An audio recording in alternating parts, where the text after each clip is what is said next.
જય સચ્ચિદાનંદ.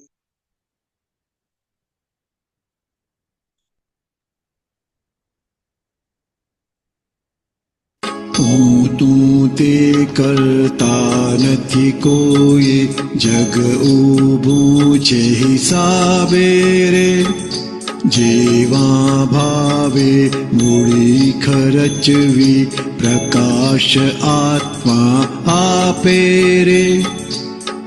નોંધ કરે છે મૂળ અહંકાર, ખાતું પડે છે તાતે રે. વધઘટ થાતી ચંચલ વસે, દેહ દશા બીજ પાડે રે. આમંત્રણ દીધા વિના કોઈ અતિથિ આંગણ નાવે રે. કારણ ખાતે કાર્ય હિસાબે, રકમું સામે આવે રે. હું તું તે કરતા નથી કોઈ, જગ ઊભું છે હિસાબે રે. અર્થ યા તો વિષય મમત્વે, રાગને ગમતું લાગે રે. જે ઘાટે પોષાયો અહંકાર, મોહે મૂર્છા વ્યાપે રે. આસક્તિ સાથેની મમતા, લપસણ છે સંસારે રે. રાગે દ્વેષે મજબૂત સ્મૃતિ, હિતાહિત વિસરાવે રે. હું તું તે કરતા નથી કોઈ, જગ ઊભું છે હિસાબે રે. બ્રહ્મકડાની માત્ર રમણતા, ઠોકર છે અંધારે રે. નિજ દોષોની આંટી બંધન, મળ ચોંટે ચિત્ત ચારે રે.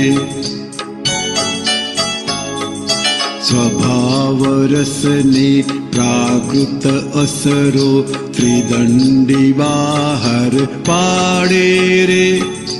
અસર નીકળતા રાગે દ્વેષે, કારણ ગુચ પરિણામે રે. હું તું તે કરતા નથી કોઈ, જગ ઊભું છે હિસાબે રે. વાણી દોષે વાણી નિમિત્ત જ, આવે છે અથડામણ રે. ભીત પડી તો દોષ ન દેશે, શબ્દ ખટકશે કાને રે. તર છોડોથી કડું હિસાબો, આવે છે અપમાને રે. મન દુખ્યું તો છે મનની ભૂલ, સમાધાન પ્રત્યાખ્યાને રે. હું તું તે કરતા નથી કોઈ, જગ ઊભું છે હિસાબે રે.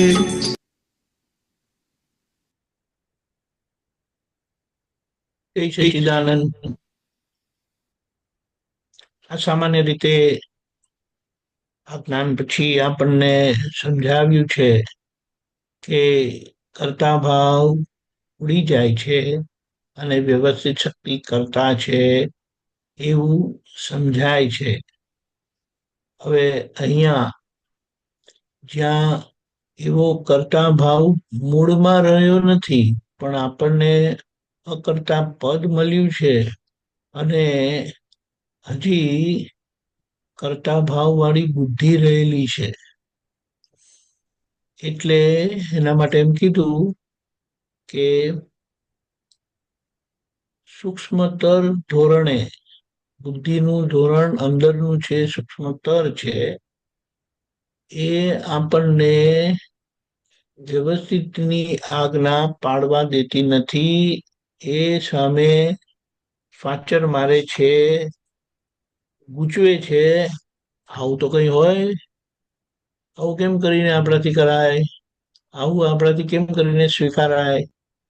એટલે બધી અનુકૂળતા હોય ત્યારે આપણે આ કર્યું, આપણે આમ કર્યું, પેલા તો કરતા જ નથી કશું. એટલે એ વાણીમાં આવે છે, પેલા એ કર્યું, પેલા આવું કર્યું, પાછું આપણે ફરિયાદ સ્વરૂપે બીજાને કહેતા હોઈએ છે.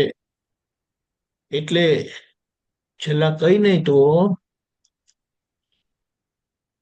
આ ઇન્ટરનેશનલ બધા યુદ્ધ થાય છે ને, તેની વાતો કરે, ચર્ચા કરે, તેમાં કે બોલો રશિયાએ આવું કર્યું, પુટિને આવું કર્યું, યુક્રેને આવું કર્યું.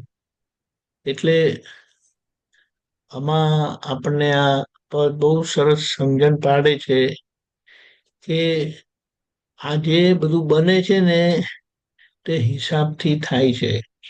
હવે આપણે કહીએ કે આ દાદાની વાણી, દાદાના વચનો અને કવિરાજે આપણને આટલું સરસ કીધું છે, પણ આપણે આ બધા પદોને વાગોળતા જઈએ ને વાગોળ્યા કરીએ, સાંભળ કરીએ. મેં એક વસ્તુ નોંધ કરી કે આપણે નવરા બેઠા હોય ને કશું જ નથી કરતા, અને ખાલી એક, કારણ કે હવે આ મુક્તિ સુખની એ લોકોએ એપ પણ બહુ સરસ બનાવી છે કે જેમાં બધા પદો આપણને બહુ સારી રીતે સાંભળવા મળે. કોઈ એક પદને વારંવાર સાંભળી શકીએ છે, નહીં તો પછી આખું પ્લેલિસ્ટ તમારાથી સંભળાય એટલે બગાડાય ને સંભળાય. તો અહીંયા આપણને દાદા સરસ સમજણ આપે છે કે હવે આપણા જે શ્વાસોશ્વાસ છે, એક શ્વાસોશ્વાસ ચાલી રહેલા છે, જે ખૂટી રહેલા છે, ખાલી થઈ રહેલા છે, ત્યાં નામધારીના છે, વ્યવહારના છે, અને એ સમયને અનુસાર કર્મના હિસાબ બધા સામા આવે છે. તો હવે એ કર્મના હિસાબ સામે આપણે આ શ્વાસની મૂડી કેવી રીતે આપણા રિયલ શ્વાસમાં, એટલે જોવા સ્વરૂપે આપણે એને એનકેશ કરી લેવી, એ આપણને પ્રજ્ઞાશક્તિનો પ્રકાશ આપે છે કે એ જીવનના સંજોગોમાં આપણા શ્વાસોશ્વાસ ચાલે છે અને સામસામા હિસાબ પૂરા થાય છે, ચૂકવાય છે. તો ત્યાં આપણે કઈ રીતે એ શ્વાસોશ્વાસની મૂડીને કઈ રીતે ખર્ચીએ કે જેથી કરીને આપણા ખાતે એટલે શુદ્ધાત્માના ખાતે જમા થાય. એટલે અહીંયા એ આપણે સમજાવે છે કે આ બધા ખાલી થતા ભાગમાં કેવી રીતે આખું અંતસ્કરણ કામ કરે છે. એમાં અહંકારની વાત આવી કે જ્યાં ત્યાં તાતો રખાવડાવે છે એટલે શું વસ્તુ બની ગયેલી હોય અને એની અસર આપણને અંદર લિંગરિંગ અસર રહ્યા કરે છે. હવે એમ કે આ વધઘટ થતા વ્યવહારમાં ગુરુ લઘુ સ્વભાવ વાળા જગતમાં કે આની અસરમાં હવે આપણને બીજ પાડતા નથી, પણ જ્યાં છૂટવાનું છે ત્યાં આપણે છૂટી શકતા નથી, કારણ કે જ્ઞાન પછી તાતો રહેતો નથી આપણને, પણ અસર રહે છે. હવે એ અસરમાંથી નીકળવાનું છે. તાતો ક્યારે હોય? અહંકાર હોય તો તાતો હોય, પણ જ્યારે અહંકાર નથી તો ત્યાં તાતો રહેતો નથી. એટલે આ રીતે આખા દિવસના સંજોગોમાં આપણે બધા સંજોગો છે જે બધા કારણ સ્વરૂપ સજાયેલા છે તે બધા એક પછી એક આવશે. ત્યાં કીધું આમંત્રણ વિના કોઈ સગલા બી નથી આવતા, અતિથિ આંગણ આવતા નથી. અતિથિ એટલા માટે કીધા કારણ કે આપણને એ સમજણ નથી, એ જ્ઞાન નથી, એટલે બાકી તિથિ પ્રમાણે જ આવતા હોય છે. આપણને તિથિનું જ્ઞાન નથી એટલે આપણને એમ લાગે કે કીધા વગર, બોલાવ્યા વગર કેવી રીતે આવી ગયા. પણ આપણે શું કીધું? કારણ ખાતે કાર્ય હિસાબે રકમો સામે આવે રે આપણે આ જવાબ મળતા, કારણ કે એક એક સંજોગ, એક એક ભોગવટો કરાવે છે. એ ભોગવટાની અસર આવે છે. એ અસર આપણને અસર સ્વરૂપે વર્તાય છે, માટે ત્યાં ચેતવા કીધું છે. આટલી વાત અહીંયા આપણે સમાપ્ત કરીને કે આખા દિવસ ક્યાં ક્યાં મને અસર થાય છે ને આપણે સારી રીતે જોઈએ, સમજીએ અને એ અસરને સમજીને અસરમાંથી બહાર નીકળીએ તો પછી આપણું આજે કીધું જોવાનું આખું એ એક ગોઠવાય છે અને એ આપણા ખાતામાં, રિયલ ખાતામાં જમા થતું જાય છે. જય સચ્ચિદાનંદ. આખા દિવસના પ્રોગ્રામમાં સવારે